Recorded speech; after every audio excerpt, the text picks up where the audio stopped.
May മാസത്തെ സാമൂഹ്യ സുരക്ഷാ പെൻഷൻ 25 മുതൽ വിതരണം ചെയ്യും. ഇതിനായി 1070 കോടി രൂപ അനുവദിച്ചതായി മുഖ്യമന്ത്രി വി ഡി സതീശൻ അറിയിച്ചു. സെയ്ഫ് സൈനുലാബ്ദീൻ ചെയ്തതിന്റെ വിശദാംശങ്ങൾ നൽകാനായി സെയ്ഫ്, ജനപ്രിയ നടപടികൾ വേഗത്തിലാക്കി മുന്നേറുകയാണോ വി ഡി സതീശൻ സർക്കാർ? ഇപ്പോഴത്തെ വിവരം എങ്ങനെയാണ്? ജീന, കഴിഞ്ഞ UDF സർക്കാരിന്റെ കാലത്ത് അവർ ഏറ്റവും അധികം വിമർശനങ്ങൾ നേരിടേണ്ടി വന്ന ഒരു വിഷയമാണ് സുരക്ഷാ പെൻഷൻ, ക്ഷേമ പെൻഷൻ എന്നിവ, സാമൂഹിക സുരക്ഷാ പെൻഷൻ എന്നിവ. അത് 600 രൂപയായിട്ട് 18 മാസം നൽകിയില്ല എന്നുള്ളതായിരുന്നു കഴിഞ്ഞ 10 വർഷം മുമ്പുള്ള തെരഞ്ഞെടുപ്പ് രംഗത്തെ പ്രചരണത്തിൽ ഏറ്റവും പ്രധാനപ്പെട്ട കാര്യം.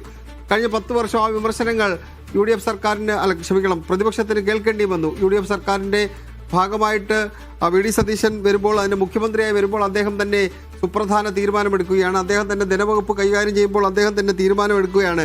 1070 കോടി രൂപ അതിനുവേണ്ടി അനുവദിച്ചിട്ടുണ്ട്. ഈ മാസം 25 മുതൽ സാമൂഹ്യ സുരക്ഷാ പെൻഷനുകൾ, ക്ഷേമ പെൻഷനുകൾ വിതരണം ചെയ്യാനുള്ള തീരുമാനമാണ് നിലവിൽ വി ഡി സതീശൻ എടുത്തിരിക്കുന്നത്.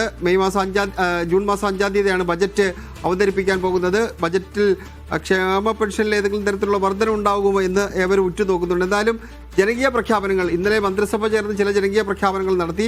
തൊട്ട് പിറ്റേ ദിവസം ക്ഷേമ പെൻഷൻ നൽകാൻ വേണ്ടിയുള്ള തീരുമാനം എടുക്കുന്നു. അങ്ങനെ ഒരു ഹണിമൂൺ പീരീഡിൽ പ്രധാനപ്പെട്ട തീരുമാനങ്ങൾ, ജനകീയ തീരുമാനങ്ങൾ എടുത്താണ് വി ഡി സതീശൻ സർക്കാർ മുന്നോട്ട് പോകുന്നത്. ജിന.